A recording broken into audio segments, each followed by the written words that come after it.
अस्सलामुअलैकुम नाजरीन, मैं सिंध के हवाले से खुसूसी तौर पे बात करूँगा।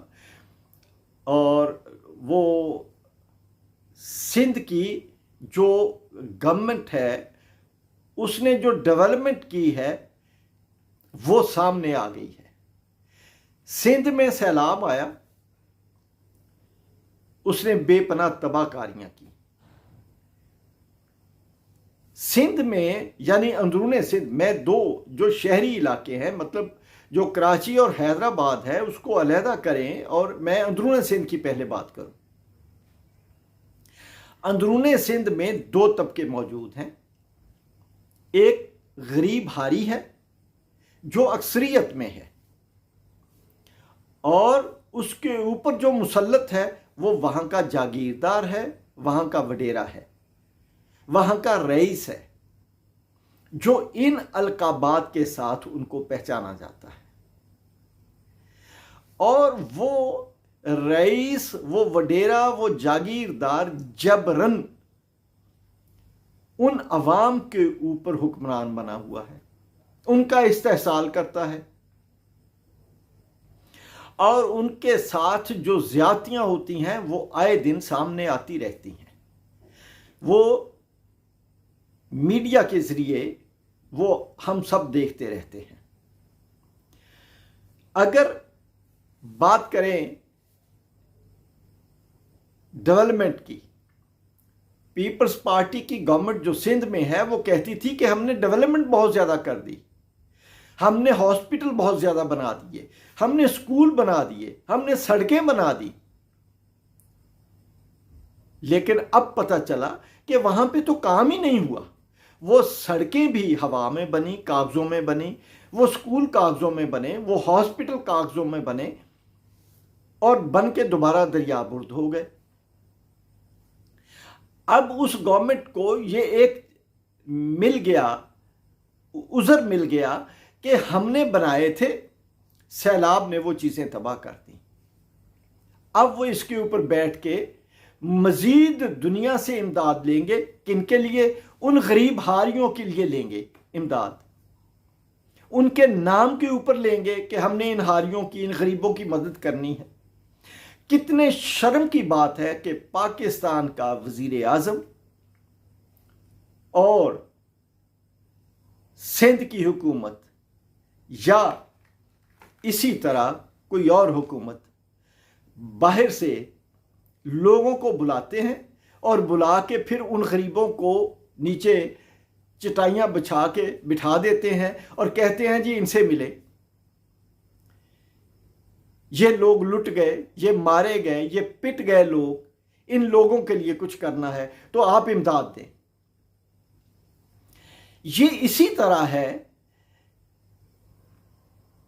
कि जो मांगने वाला माफिया है पाकिस्तान का, वो क्या करता है कि वो माफिया पाकिस्तान की सड़कों के हर चौक पे सुबह लोगों को उतार के जाता है और शाम को उनको पिक करता है, और उन्हें कहता है कि आप मांग के इतने पैसे आप रख लें, इतने पैसे हमें दे दें।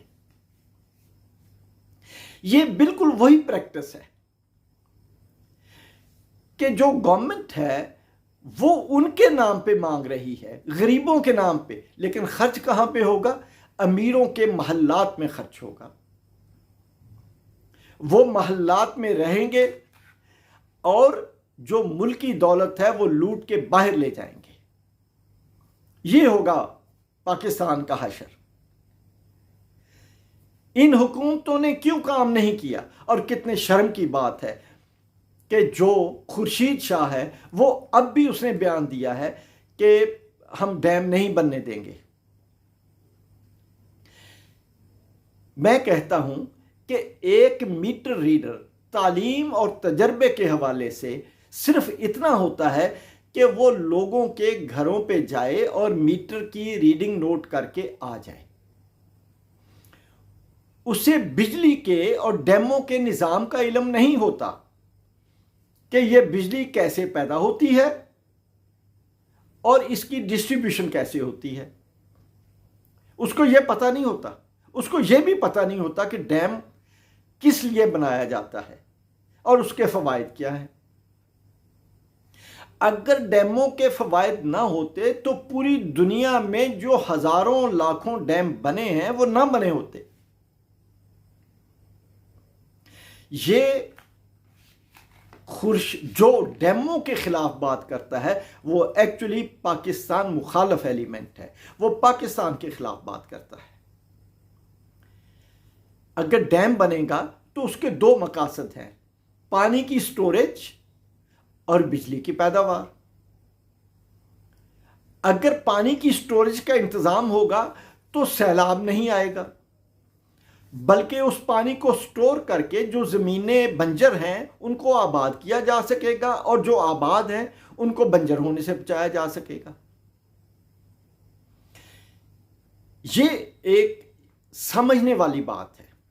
और अगर बिजली सस्ती होगी तो वो भी अवाम का फ़ायदा होगा, मुल्क का फ़ायदा होगा। बिजली सस्ती होगी, इंडस्ट्री हमारी लगेगी, उनको सस्ती बिजली मिलेगी और जो प्रोडक्ट वो बनाएंगे वो प्रोडक्ट सस्ती होगी और इंटरनेशनल मार्केट में compete करेगी और हम वहां से फॉरेन एक्सचेंज कमा के लाएंगे। ये बिजली के फ़वायद हैं। लेकिन कितने दुख की बात है कि खुर्शीद शाह जैसा आदमी इसके ऊपर बात कर रहा है, जिसको इस बात का इल्म ही नहीं।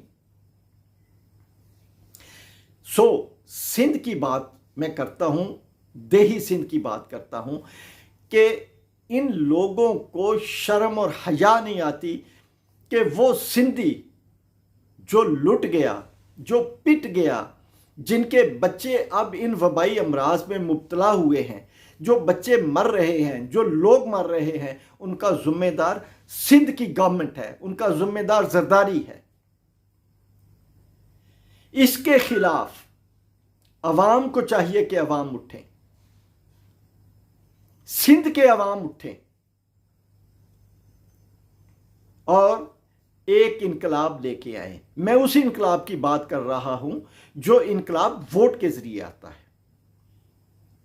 यह पाकिस्तानी कौम इंतहाई समझदार कौम है।